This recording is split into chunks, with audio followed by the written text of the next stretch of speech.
शिव जी कहां पे रहते हैं आपके हिसाब से? कैलाश। कैलाश। कैलाश अगर नॉर्थ ईस्ट वेस्ट साउथ बोलूं तो कहां पर पड़ेगा? North side. परफेक्ट। तो हम मान लें नॉर्थ साइड पे शिव जी है।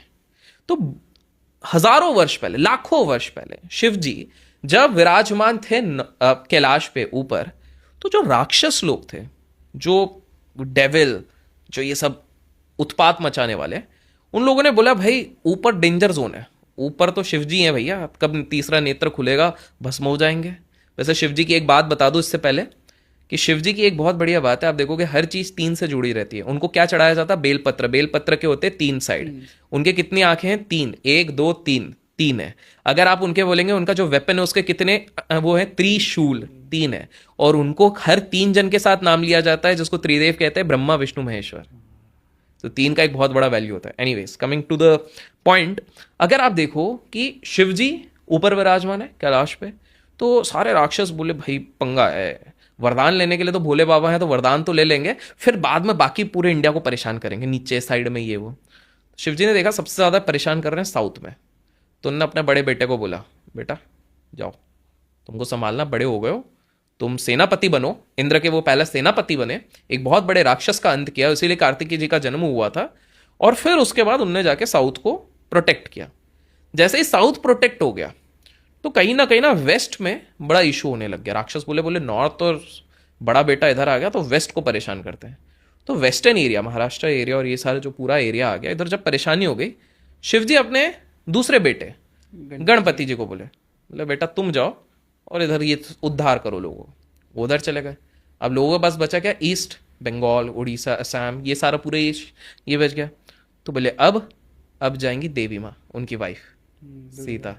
और हमारे एंसेस्टर्स देखो, सबसे प्रोमिनेंट गणपति टेम्पल कहां पर है? वेस्ट में। सबसे प्रोमिनेंट मुर्गन या कार्तिकेय टेम्पल कहां है? साउथ में। सबसे बड़े शिव टेम्पल केदारनाथ, अमरनाथ, ये सब कहां है? नॉर्थ में। सबसे ज्यादा देवी टेम्पल कहां पर है?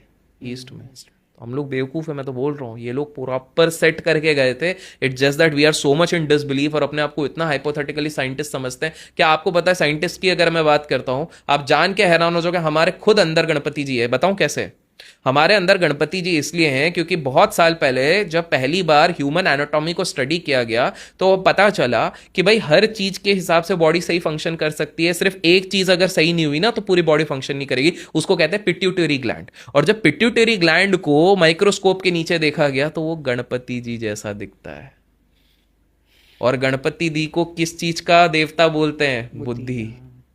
तो हमारी बुद्धि, पिट्यूटरी ग्लैंड, भाई ग्रोथ हार्मोन भी वहां से हो रहा है। बच्चा बड़ा नहीं होगा, समझदार नहीं होगा, आप 20 साल की उम्र में बुढ़े हो जाओगे अगर ये चीज काम नहीं कर रही है।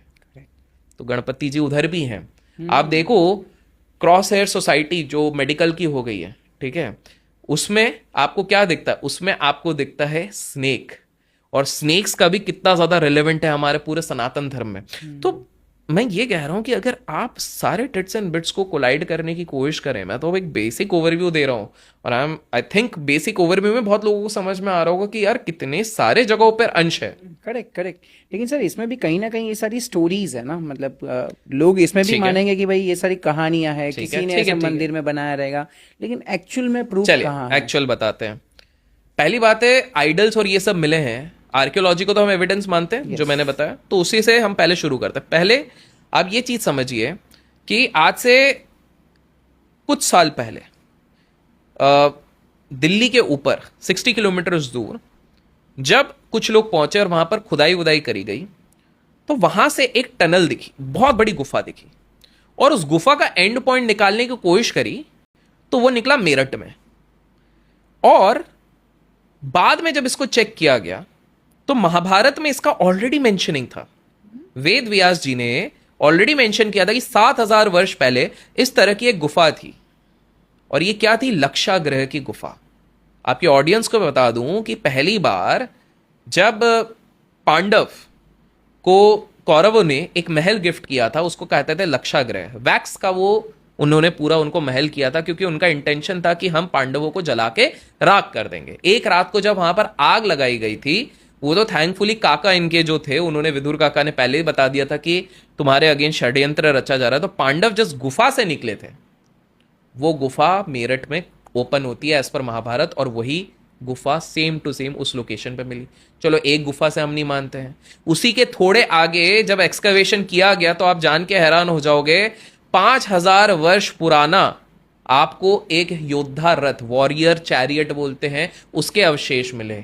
और विदेशी साइंटिस्ट लोगों ने कहा कि भाई ये तो महाभारत के टाइम से मैच हो रहा है, ये तो महाभारत के ही है। उसी